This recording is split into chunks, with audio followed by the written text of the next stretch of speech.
अभी अभी उत्तर प्रदेश के चुनाव का रिजल्ट कल शाम तक घोषित कर दिया गया।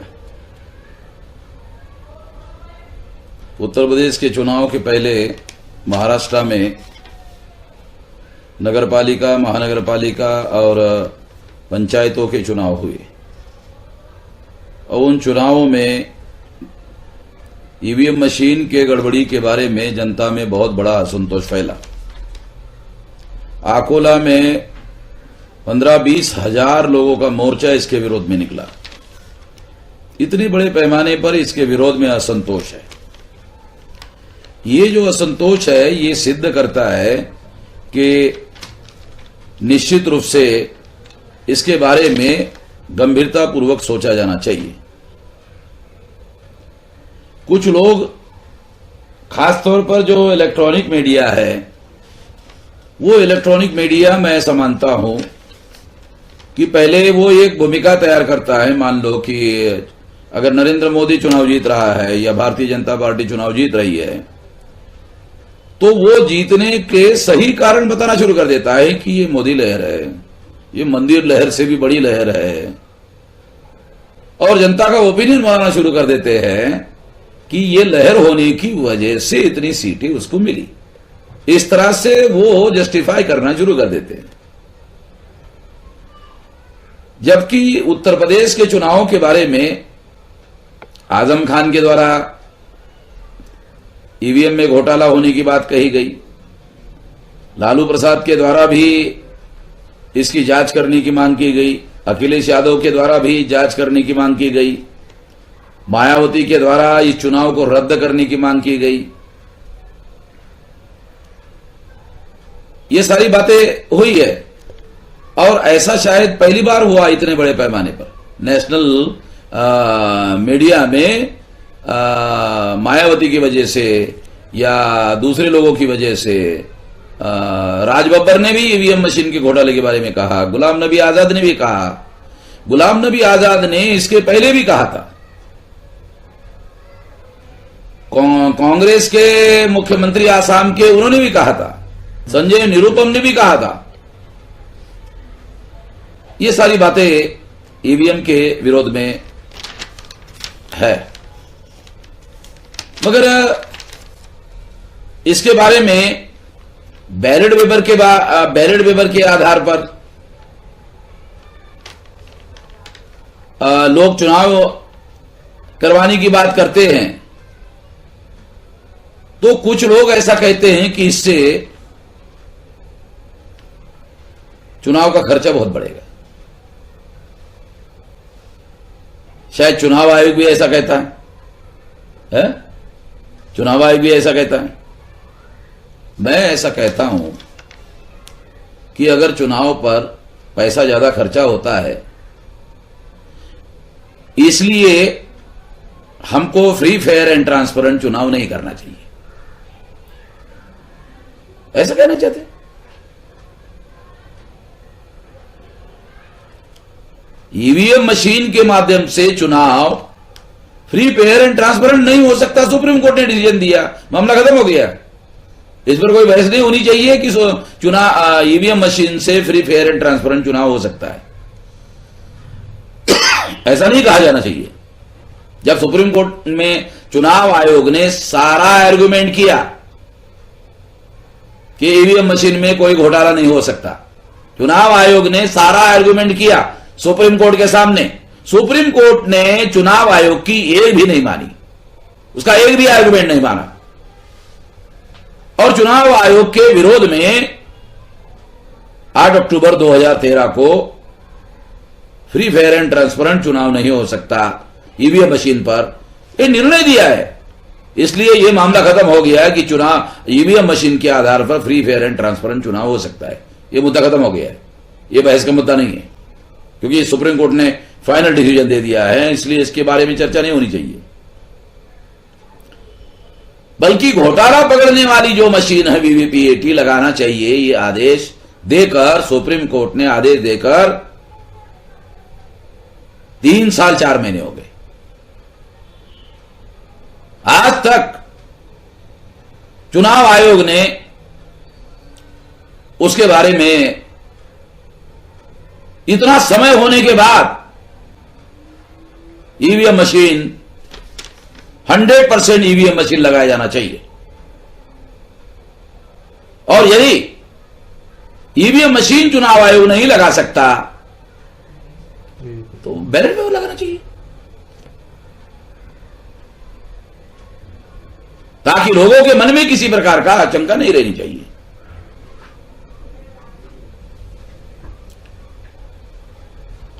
मायावती ने प्रेस कॉन्फ्रेंस लेकर जो आरोप लगाए उसको चुनाव आयोग ने बेबुनियाद कहा। हो सकता है मायावती के पास बुनियादी सबूत नहीं हो, मगर मैं वामन मिश्रा सुप्रीम कोर्ट में चुनाव आयोग के विरोध में केस दायर किया, मैंने बुनियादी सबूत पेश किए कि ईवीएम मशीन के माध्यम से फ्री फेयर एंड ट्रांसपेरेंट चुनाव नहीं हो सकता, ये जो सुप्रीम कोर्ट ने डिसीजन दिया, इसलिए वीवीपीएटी लगाया जाना चाहिए। ये आदेश 3 साल 4 महीने होने के बावजूद भी चुनाव आयोग ने नहीं लगाया। उससे संबंधित मैंने केस सुप्रीम कोर्ट में दाखिल किया है। मैंने कई सवाल, बुनियादी सवाल उठाए। हो सकता है मायावती ने बुनियादी सवाल ना उठाए हो, मैंने बुनियादी सवाल उठाए। चुनाव आयोग ने 4 नेशनल लेवल के वकील लगाए, एक भी वकील ने मेरे सवालों का जवाब नहीं दिया।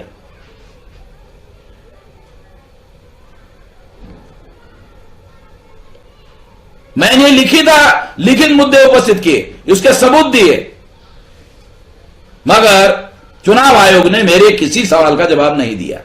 और ये मेरे पास सवाल का जवाब नहीं दिया, ये जो मैं कह रहा हूं, ये इसके मेरे पास दस्तावेजी सबूत है कि मेरे सवालों के चुनाव आयोग ने जवाब नहीं दिए।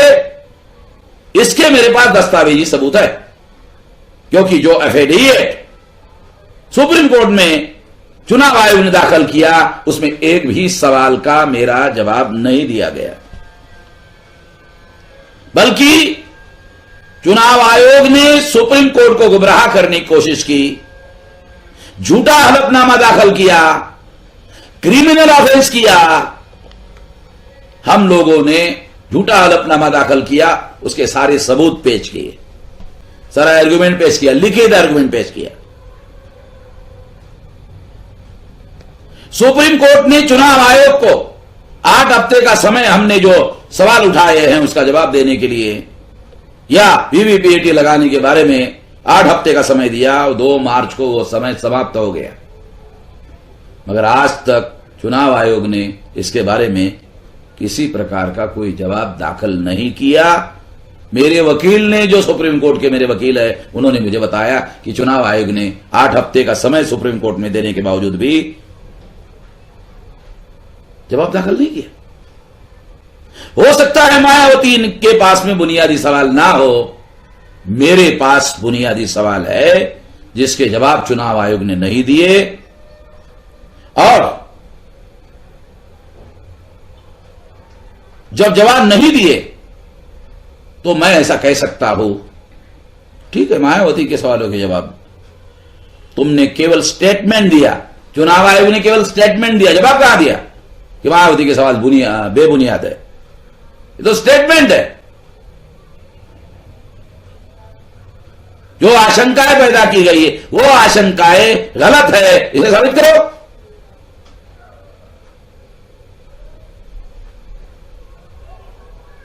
उस आशंकाओं को सच साबित करने के लिए सबूत चाहिए। वो सबूत जो है वीवीपीएटी मशीन में मिल सकते थे, क्यों नहीं लगा? चुनाव आयोग ने एफिडेविट दाखिल करके सुप्रीम कोर्ट में कहा इतने जगह लगाएंगे, नहीं लगाया। ये भी मेरे पास सबूत है, उसकी भी मैंने कंप्लेन करवाया, कंप्लेन करने की भी कॉपी मेरे पास है। चीफ इलेक्टोरल ऑफिसर उसके पास कंप्लेन किया, उसने हम लोगों को मीटिंग देने के लिए भी समय तक नहीं दिया। हम लोगों ने चुनाव होने के बाद जो मतगणना हुई, मतगणना के आंकड़े मांगे बोला बूथ लेवल तक, वो भी देने से इनकार कर दिया। कहीं कहीं एक अधिकारी ने कहा वाराणसी में, पहले कहा देंगे, बाद में कहा कि मैं अगर आपको आंकड़ा देता हूं और ईवीएम मशीन के काउंटिंग के बाद अगर ज्यादा आंकड़ा निकलता है तो मेरी नौकरी चली जाएगी। नहीं, मैं नहीं देता।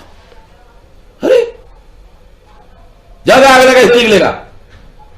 कि तुमको कल जब हम कह रहे थे कि ईवीएम मशीन में गड़बड़ी होती है तो तुम कहते थे कुछ गड़बड़ी नहीं होती है। जब तुमको आंकड़ा मांगते हैं तो तुम कहते कि ज्यादा आंकड़ा निकलेगा तो फिर मेरी नौकरी का क्या होगा? अरे सुप्रीम कोर्ट में हम फौरी तौर पर केस दाखिल करेंगे, सील किया जाए सारा का सारा उत्तर प्रदेश की जो मशीनें सील किया जाए, सुप्रीम कोर्ट इसमें हस्तक्षेप करे। और जो एक्सपर्ट लोग हैं, यूनाइटेड नेशंस ऑर्गेनाइजेशन के एक्सपर्ट लोग भेजे जाए। किसी एक्सपर्ट के लोगों की हमें ये नहीं है। वैसे हम लोगों ने लिख कर दिया है सुप्रीम कोर्ट में कि जो वर्ल्ड लेवल पर फ्री फेयर एंड ट्रांसपेरेंट चुनाव करने की जो मापदंड है, ईवीएम मशीन वो 6 मापदंड है, वो मशीन केवल 4 मापदंड पूरा करती है, 2 मापदंड पूरा ही नहीं करती है। लिख कर दिया सुप्रीम कोर्ट को हमने।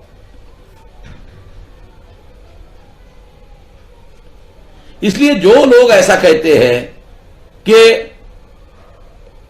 अगर ईवीएम में गड़बड़ी है तो पंजाब में कांग्रेस का ही चुनाव जीत गई, कुछ लोग ऐसा कहते हैं। मैं कहता हूं 2004, 2009 के लोकसभा के चुनाव में ईवीएम मशीन में घोटाला कांग्रेस के लोगों ने किया, ऐसा आरोप मेरा नहीं है, डॉक्टर सुब्रमण्यम स्वामी ने आरोप किया और ये केस वो सुप्रीम कोर्ट में लेकर गया। सुप्रीम कोर्ट ने डॉक्टर सुब्रमण्यम स्वामी के केस पर फैसला दिया, हां ईवीएम मशीन में घोटाला हो सकता है और फ्री फेयर एंड ट्रांसपेरेंट चुनाव नहीं हो सकता। सुब्रमण्यम स्वामी के इस पर फैसला दिया हुआ है। इसलिए जब यह फैसला हुआ तो आज डॉक्टर सुब्रमण्यम स्वामी बीजेपी में है। केस लेकर गया था, उस समय वो बीजेपी में नहीं था। तो मैंने अपने देश भर के अभियान में ये कहा था कि कांग्रेस और बीजेपी के और कांग्रेस के बीच में इस मुद्दे के ऊपर सौदेबाजी हुई है, गुप्त समझौता हुआ है कि 2 चुनाव तुम ने घोटाला करके जीता, 2 चुनाव हम भी घोटाला करके जीतेंगे। इसलिए कांग्रेस ईवीएम के घोटाले के विरोध में बोलने वाली नहीं है, ऐसा मैं रिजल्ट आने के पहले भी बोल रहा हूं। गुलाम नबी आजाद ने उत्तर प्रदेश के चुनाव में ईवीएम मशीन के विरोध में बोला, राज बब्बर ने भी बोला, आजम खान ने बोला, मुलायम सिंह ने भी, लालू प्रसाद यादव ने भी बोला और मायावती ने तो बोला ही बोला। कांग्रेस वर्किंग कमेटी में आज तक इतना बड़ा मामला हो रहा है, कोई चर्चा नहीं हुई। इतने कांग्रेस वर्किंग कमेटी के मेंबर है गुलाम नबी आजाद, जनरल सेक्रेटरी रहा हुआ आदमी है, शायद अभी भी है, और उत्तर प्रदेश के 4 चुनाव का प्रभारी था। वो कह रहा है गड़बड़ी है, तो कांग्रेस वर्किंग कमेटी में चर्चा क्यों नहीं हो रही? कांग्रेस वर्किंग कमेटी में चर्चा होनी चाहिए थी, वो नहीं कर रहे। क्यों नहीं कर रहे? चर्चा करना चाहिए। कांग्रेस की सेंट्रल गवर्नमेंट थी और तब सुप्रीम कोर्ट ने ऑर्डर दिया था फ्री फेयर एंड ट्रांसपेरेंट चुनाव नहीं हो सकता। कांग्रेस की सरकार थी। 8 अक्टूबर 2013 को कांग्रेस की सेंट्रल में सरकार थी, उसके विरोध में सुप्रीम कोर्ट ने फैसला दिया था। इसलिए मैं ऐसा मानता हूं कि कांग्रेस इसके विरोध में स्टैंड नहीं ले सकती। जब मेन अपोजिशन पार्टी इसके विरोध में स्टैंड नहीं ले सकती तो बीजेपी का हौसला हेराफेरी करने में बड़ा रहेगा, क्योंकि उसका हौसला कैसे पस्त हो सकता है जब पार्लियामेंट में कांग्रेस उठाएगी नहीं मुद्दा। कांग्रेस उठाई इसलिए दे रही है क्योंकि बीजेपी और कांग्रेस के साथ गुप्त समझौता हुआ है इस मुद्दे पर, इसलिए नहीं उठा रही हो। छोटे छोटे मुद्दे उठाती है। राहुल गांधी ने नरेंद्र मोदी को विजय की शुभकामनाएं दी, बधाई दी। इसका मतलब है राज बब्बर की बात को उसने हवा में उड़ा दिया, गुलाम नबी आजाद की बात को उसने उड़ा दिया, हवा में उड़ा दिया उनकी बातों को। ईवीएम मशीन के माध्यम से जो घोटाला हुआ, उस घोटाला को दबाने का काम केवल चुनाव आयोग और केंद्र सरकार ही नहीं कर रही है, कांग्रेस भी कर रही है। ये बातें इससे प्रमाणित होती है। दूसरी एक और बात मैं कहना चाहता हूं जो शायद बहुत ज्यादा अहम है। मायावती ने इसके विरोध में आंदोलन करने की बात कही है। मेरा यकीन नहीं है मायावती इसके विरोध में आंदोलन करेगी, इस पर मेरा यकीन नहीं है। कल नरेंद्र मोदी मायावती को बुला लेगा, या होम मिनिस्टर बुला लेगा, या कोई आदमी भेज देंगे कि आपका ये भ्रष्टाचार का मामला है, ये फला फला है, फला फला फला है, ये फला फला है।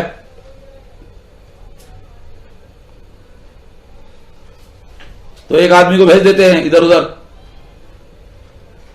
कोर्ट में चला जाएगा मामला, ऑर्डर हो जाएगा।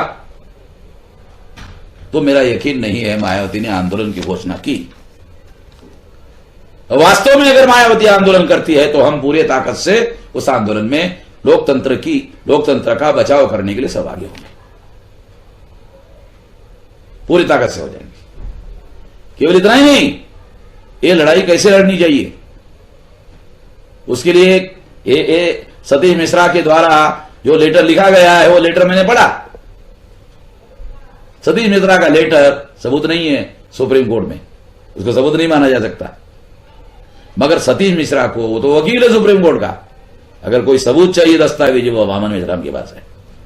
और सबूत कैसे खड़े किए जाने चाहिए ईवीएम के रेफरेंस में, वो भी मेरे पास ही जानकारी है, भारत भर में किसी के पास नहीं है, मेरे पास जानकारी है। और इस मुद्दे के लिए हम लोग आने वाले समय में जल्दी ही आंदोलन की घोषणा करेंगे और कोशिश करेंगे लोकतंत्र का बचाव करने के लिए। बहुत सारी पार्टियां मिलकर यह करना चाहिए, मगर हम लोग कांग्रेस से उम्मीद नहीं करते कि वो इस आंदोलन में सहभागी होगी। अखिलेश यादव से उम्मीद है, वैसे उसने भी जनता का कौल मान्य कर लिया है। मुझे दुख हुआ इस बात का कि अखिलेश यादव को लोकतंत्र का बचाव करने के लिए कुछ पहल करना चाहिए था, उसने पहल नहीं किया। उसके तरफ से पहल होना चाहिए था, वो हुआ नहीं। होना चाहिए और लोकतंत्र मानने वाले सभी लोगों को लोकतंत्र बचाव करने के लिए काम करना चाहिए। मैं जल्दी ही एक और केस भी सुप्रीम कोर्ट में लेकर जाने वाला हूं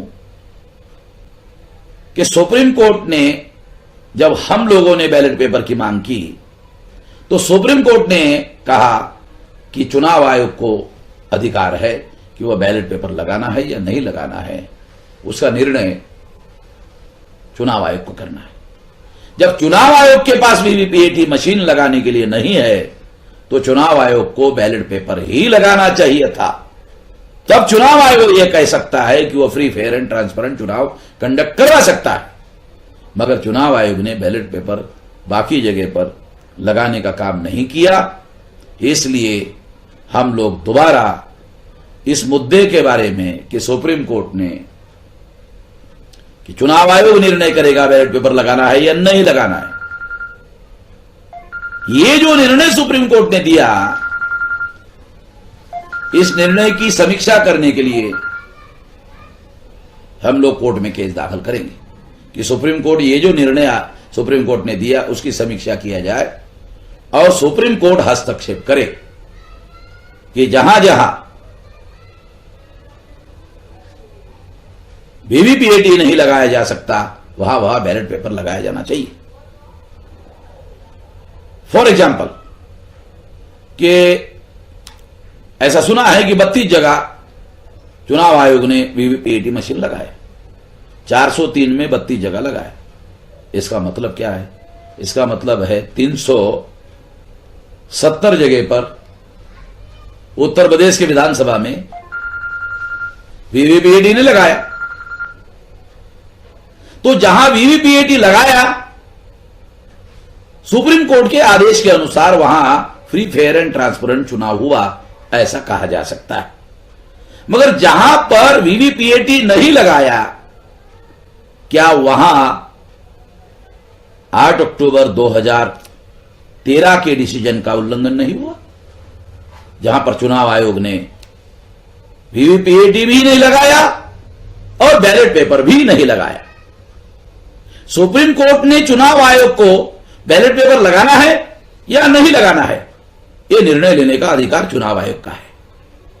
मगर चुनाव आयोग को ये जो अधिकार है, इस अधिकार का उपयोग करते वक्त फ्री फेयर एंड ट्रांसपेरेंट चुनाव कंडक्ट करने की जो संवैधानिक जिम्मेदारी है, उसके तहत चुनाव आयोग ने फैसला नहीं किया, इस निर्णय का भी उल्लंघन किया। इसलिए हम सुप्रीम कोर्ट को उस निर्णय में हस्तक्षेप करने के लिए दूसरी मांग करेंगे और सुप्रीम कोर्ट में जाएंगे। साथ साथ देश भर में आंदोलन भी करेंगे। धन्यवाद।